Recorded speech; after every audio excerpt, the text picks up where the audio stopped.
ಕಂದ, ನಂದಿನಿ ಎಲ್ಲಿ ಹೋಗಿದ್ಯಮ್ಮ ಅಷ್ಟು ವರ್ಷ ನನ್ನ ಬಿಟ್ಟು?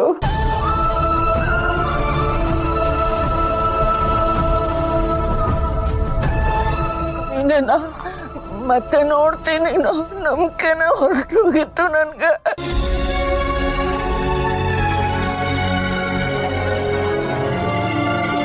ನಾ ಸಾಯದೊಳಗೆ ನೀನ್ ಮತ್ತೆ ನೋಡ್ತೀನಲ್ವ ಅಂತ ಭಯ ಕಾಡುತ್ತಿತ್ತು.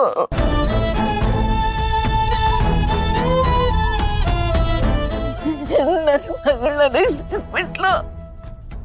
ನನ್ ಮಗಳನ್ನ ನೋಡ್ದೆ, ನಿನ್ನ ನೆಮ್ಮದಿನ ಕಣ್ಮುಚ್ಚಬಾರ್ದು.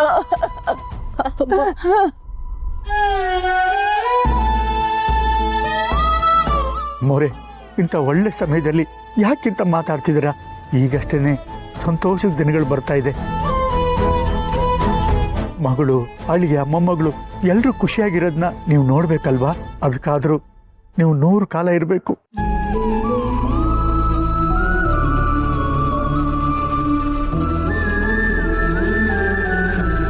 ಅಮ್ಮ, ಹೇಗಿದ್ದೀಯ ನೀನು? ಚೆನ್ನಾಗಿದ್ದೀನಿ ಅಂತ ಹೇಗಮ್ಮ ಹೇಳಿ ನಾನು? ಅವ್ರಿಗೆ ನಗ್ತಾ ಇದ್ರು, ಮನ್ಸೊಳಗಡೆ ಮಗಳಿಲ್ಲ ಅನ್ನೋ ಕೊರಗೆ ಕಾಡ್ತಾನೆ ಇತ್ತು.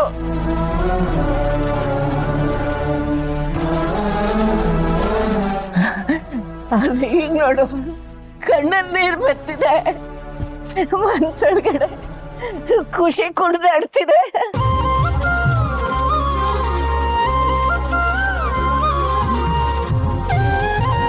ಎಂತ ಅದೃಷ್ಟ ನಂದು. ನನ್ನ ಮಗಳು, ಮೊಮ್ಮಗಳು, ಅಳಿಯ ಎಲ್ಲ ನನ್ನ ಜೊತೆನೇ ಇದ್ದಾರೆ.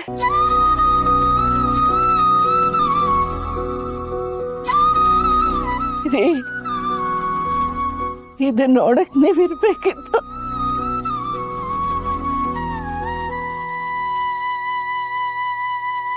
ಸತ್ಯ ಅತ್ತೆಯವ್ರೆ, ದೊಡ್ಡ ಯಜಮಾನ್ರು ಇರ್ಬೇಕಾಗಿತ್ತು. ಒಂಥರದಲ್ಲಿ ಸಾಲಿಗ್ರಾಮದ ಕುಟುಂಬ ಛಿದ್ರ ಆಗೋದಕ್ಕೆ ನಾನೇ ಕಾರಣ. ಅವ್ರಿದ್ದಿದ್ರೆ ಅವ್ರ ಹತ್ರ ಕ್ಷಮೆ ಕೇಳ್ಬೋದಿತ್ತು.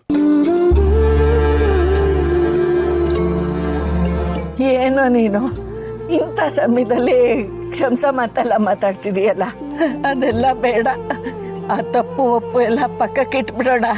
ಇವಾಗ ನೀನು ಸಂತೋಷದಲ್ಲಿ ಕುಣಿದಾಡ್ಬೇಕು ಅಷ್ಟೇ.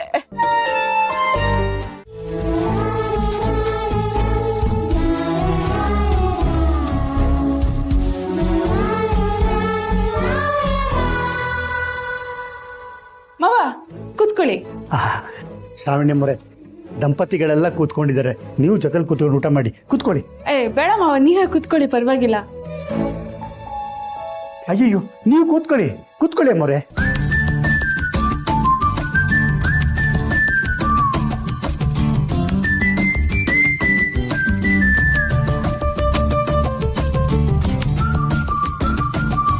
ಅಣ್ಣ, ಎಲ್ಲರೂ ಸೇರಿ ಅಡಿಗೆ ಮಾಡಿದೀವಿ.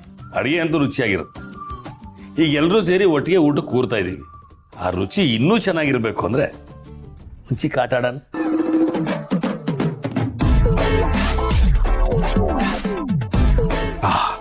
ಊಟ ಟೈಮಲ್ಲಿ ಏನೋ ಆಟ?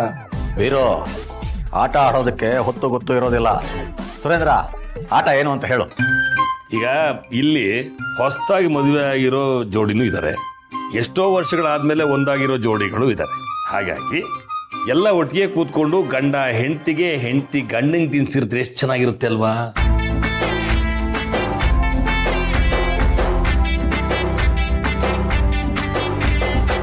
ರೀ, ಏನ್ರಿ ಇದು ಮಕ್ಕಳಾಟ? ಮಕ್ಕಳಾಟನ? ಇದು ಮಕ್ಕಳಾಟ ಅಲ್ಲ ಕಣೆ, ಗಂಡ ಹೆಂಡತಿ ಆಟ. ಆದ್ರೂ ದೊಡ್ಡಮ್ಮವ್ರ ಮುಂದೆ ಬದ್ದೋ, ಸುರೇಂದ್ರ ಹೇಳ್ತಿರೋದು ಸರಿಯಾಗೇ ಇದೆ. ಊಟ ಎಷ್ಟೇ ರುಚಿಯಾಗಿದ್ರು ಅದಕ್ಕೊಂಚೂರು ತುಪ್ಪ ಬಡಿಸ್ಕೊಂಡ್ರೆ ಊಟದ ರುಚಿ ಹೆಚ್ಚಾಗುತ್ತೆ. ಹಾಗೆ ಗಂಡ ಹೆಂಡತಿ ಮಧ್ಯೆ ಎಷ್ಟೇ ಪ್ರೀತಿ ಇದ್ರೂ ಮಧ್ಯ ಈ ತರದ ಆಟಗಳೆಲ್ಲ ಆಡ್ತಾ ಇದ್ರೆ ಅವರಿಬ್ಬರ ಮಧ್ಯೆ ಇರೋ ಪ್ರೀತಿ ಹೆಚ್ಚಾಗುತ್ತೆ. ಗೊತ್ತಾಯ್ತಾ?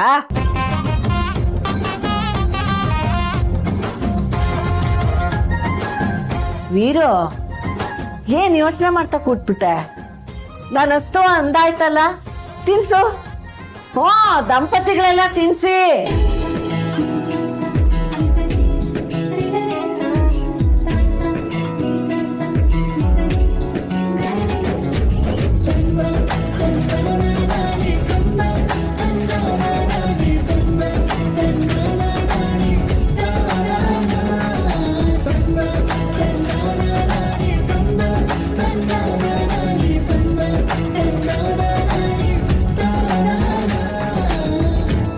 ವೀರು, ಇಂಥ ಒಂದು ಕ್ಷಣಕ್ಕೋಸ್ಕರನೇ ನಾನು ಇಷ್ಟು ವರ್ಷ ಬದುಕಿದ್ದು.